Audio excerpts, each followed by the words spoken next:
Welcome back to the show. We are fueled by Hattie B's Hot Chicken. It's always good to hear and see the voice of the Vols. Bob Kesling joins us now on 104.5 The Zone. Bob, are you tired of people congratulating you on the retirement announcement? I don't know. Lucas and I were talking about, do we go with the retirement stuff first? Do we talk football with him first? What's the vibe right now? Back's a little sore, but I'm dealing with it. It's really been good. And no, it's amazing since the announcement. The greatest thing about it is everybody I've heard from, people I've worked with down through the years, people that I've met while I've been doing this job, and even back during my days at Channel 10 and also at Jefferson Pilot. It's really been great. Got a great note today from Tim Brando, so it's really been great. So it's one of those deals that it was a tough decision, but now that I'm at peace with it and just trying to enjoy what I've got left here doing games at Tennessee, which we got a lot of the games left to play.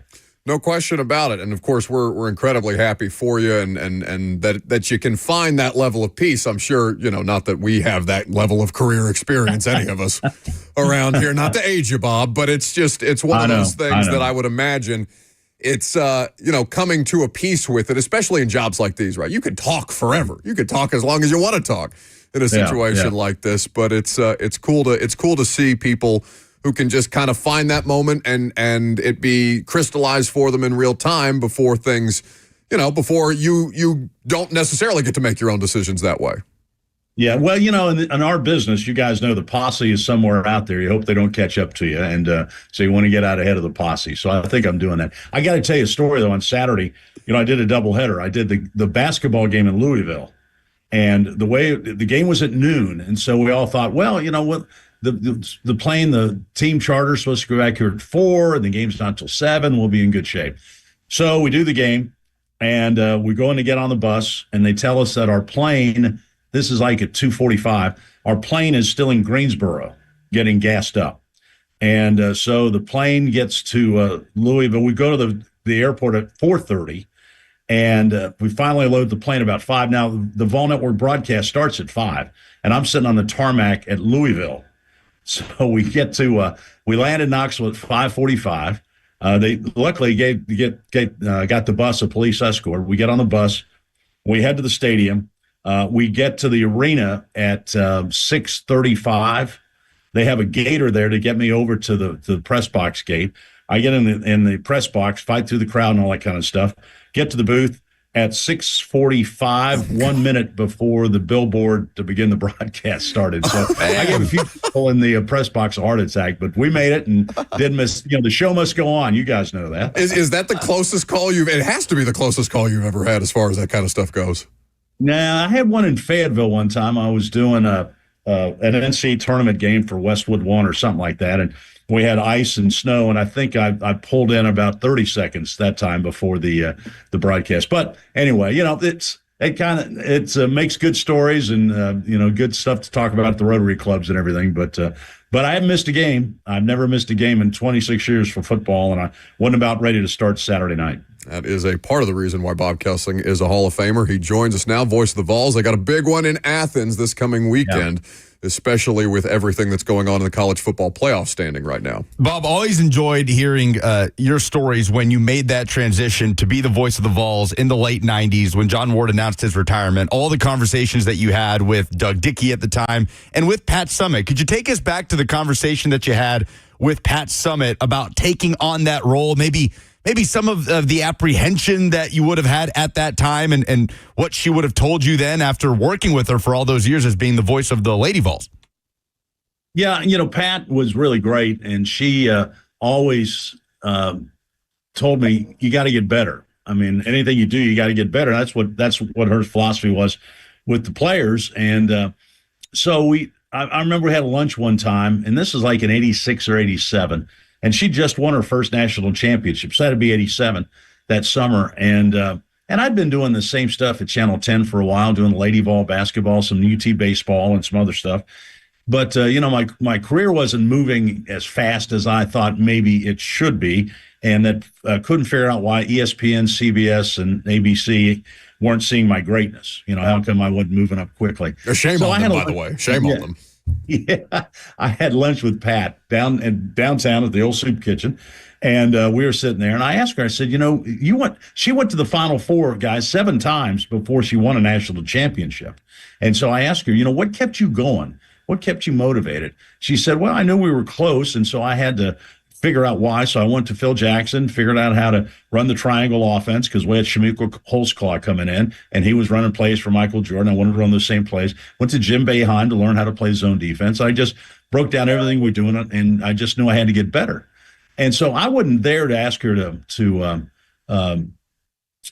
make any phone calls for me or do anything, but I just needed a little motivational piece. So I told her where my story was, and I felt like I was kind of in a rut.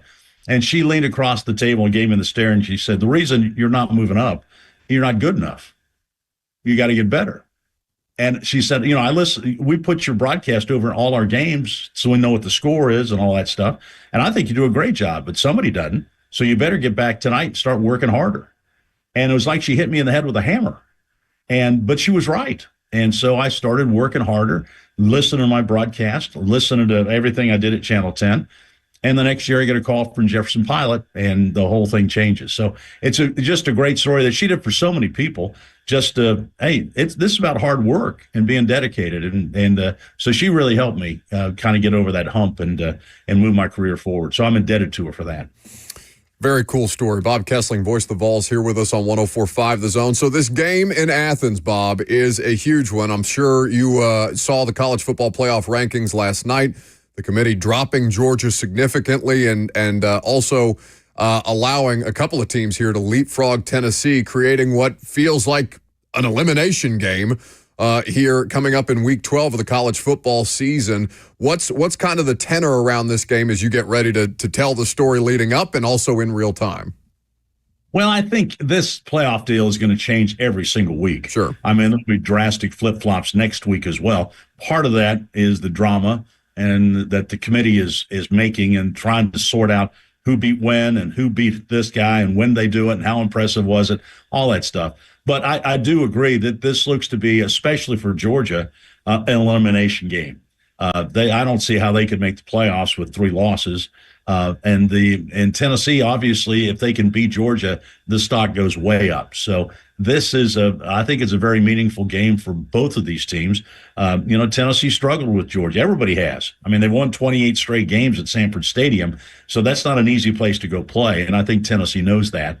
And so we'll see how the thing plays out. Everybody's still waiting to see exactly what Nico's status is. Coach Heupel is trying to let us all believe that he's going to be ready to go. But we'll see I guess we'll see tonight when the injury report comes out, and then we'll see Saturday. But I think Nico is a key. He's got to be able to play and really needs to play well against Georgia if Tennessee's going to have a chance. Well, at every turn, Bob, Josh Heupel has said Nico Imaliava, he expects him to play on Saturday as he works through the course of the week. Availability reports coming out, obviously, today in the SEC. How are you preparing for it from a broadcaster's perspective? And just offensively, what would you anticipate from Tennessee if the worst-case scenario were to happen and Gaston Moore was in? How different would the offense look? How much would they have to tweak things? And how do you kind of prepare for both angles going into Saturday? I don't think the offense changes at all with Gaston Moore. I think they have a lot of confidence in Gaston. He's been around Heupel for 5 years, so he knows exactly what Coach Heupel wants him to do and how to run the offense. If you've watched him in practice and in some of the limited games he's played in, he's got plenty of arm, and he can make all the throws. And I think more importantly, the guys on the team have a lot of confidence in him. And when he went in Saturday in the game against Mississippi State, I don't think the offense really missed much of a beat at all. So I don't think that's much of a factor in terms of how the strategy is going to change. Now, obviously, I think Nico is overall a better thrower than Gaston, but Gaston's pretty good, and he can make the throws well enough for Tennessee to win this game. He maybe doesn't run quite as well as Nico, but he's capable of running. So I don't think it changes a whole lot of anything, and I don't think the offense gets scaled back at all when Gaston Moore's in there. How much do you think the game has changed and kind of everything's been leveled off when it comes to Tennessee versus Georgia in the trenches. Because in the last 2 years, Tennessee's run into a bit of a buzzsaw in that regard, especially that 2022 game where the Vols obviously were flying high. They go into that game against Georgia, Hendon Hooker facing a lot of pressure. It was the most talented front they had seen all season. Doesn't it feel like the tables have turned a little bit to where it's a lot more even-keeled in that regard in 2024? Well, you look at the amount of players that Georgia has lost to the NFL over the last couple of years. It's amazing they've kept this level of really tremendous football. So I don't think this Georgia defense this year is equal to some of the Georgia defenses we've seen the last couple of years. Ole Miss obviously roughed them up pretty good on Saturday. So now Tennessee will look at that game film and they'll try and duplicate that a little bit. I still think Tennessee's front seven is playing at a very high level and is very, very good. And if they can, like Ole Miss did, if they can rush those four guys and get to Beck, that's going to make Georgia's day real long on the offensive end. But you've got to get to him, and you got to keep from having to send extra linebackers and those type things. But Tennessee's front four, especially with James Pierce off the edge, has proven that they can get to the quarterback, and that's going to be a big key. You know, Beck is just, whether it's he hadn't had time or whether or not he's got the yips a little bit, he just is not playing like he did last year, and Tennessee hopes to keep that going. He's forcing the ball a lot more than he did last year. Some of that maybe because his receivers aren't as talented or aren't getting open quite as much. But obviously, I think Beck is the key to the Georgia offense. You've got to disrupt him a little bit, make him uncomfortable back there. And so far, Tennessee's front seven has made almost everybody in this league uncomfortable. Oh, certainly. I mean, to your point about the quarterbacks, points are going to be at a premium in this game with Tennessee holding opponents under 20 points the way that they have. I believe they're allowing 12.6 points per game right now, which is fifth best in the country as far as scoring defense goes. And a part of that, Bob, is trying to capitalize on some turnovers, because what we've seen from Carson Beck, beyond just the inconsistency and lack of comfort in the offense, is that he's put the ball in harm's way at a far greater rate than we have seen him in previous years. Yeah, he's thrown it to the other team a lot, and it's kind of been surprising that he's done it. A veteran quarterback, you wouldn't think that would happen, but that leads you back to the fact that he's kind of looking around to see who's coming and getting ready to deck him. And when that happens with the quarterback, they have a tendency to get rid of the ball before the guys are open, and tries to make sure he's not going to take a sack. So I think Tennessee's front seven is going to be really a key to this game and how they can control the Georgia offense. And that will be the game. Tennessee's got to run the ball again, I think. And at Tennessee, Dylan Sampson, the numbers he's putting up and the season he's having is almost unbelievable. And when the fact that he's got 3 more games and the things he's doing right now to help this Tennessee offense, they wouldn't be where they were without Dylan Sampson. Well, that's where I was going next, Bob. So many running backs come to mind that you've covered in your time as the voice of the Vols, and even before that at Channel 10. Dylan Sampson just continues to rise up record books, right? Already has the single-season touchdown record. I know he's got the fumbles in 3 consecutive games that he's talked about this week and needing to correct. But Tennessee, a team that has been running the ball extremely well behind Sampson, who's having one of the best seasons in Tennessee history at that position. Georgia, a team that's been really struggling to run the ball as of late, 1.8 yards per carry against Ole Miss. Kind of a two-parter. One, how much is Dylan Sampson rising for you in terms of the best running backs you've seen in your great career as the voice of the Vols? And two, could that potentially be the biggest advantage Tennessee has in this game? Yeah, Chuck Webb comes to mind, Jamal Lewis, the Reggie Cobb. Those guys are really good running backs, but they were all bigger backs. Dylan Sampson is not that big, or physically not that big, but he's powerful. His lower body is really strong. He's really worked on that. He bounces off guys. About 3/4 of his yards come after contact, and that means, he's been a very physical running back. He just makes plays out of really when there's nothing there. And the one thing about him is once he gets through the line, if he makes that first guy miss, he's got a chance to go all the way. So he's a home run hitter. So he's just been, he was good last year, but he was playing behind Jalen Wright. Now he's had a chance to be the featured back. 30 carries in an SEC game, that's a lot of pounding. And he just keeps coming back every single game. And he's in the mid-20s to last week, 30 carries. He's just been so durable and just so good. And I don't know where Tennessee'd be without Dylan Sampson in the year he's having. Bob, if the Vols do go to Athens and win, does Kirby have to be concerned about potentially like somebody like London Humphrey, for example, a Nashville native who's on the Georgia roster, celebrating with his friends from Tennessee if they win the way that a player with Mississippi origins, if I'm not mistaken, celebrated with his colleagues who are now at Ole Miss?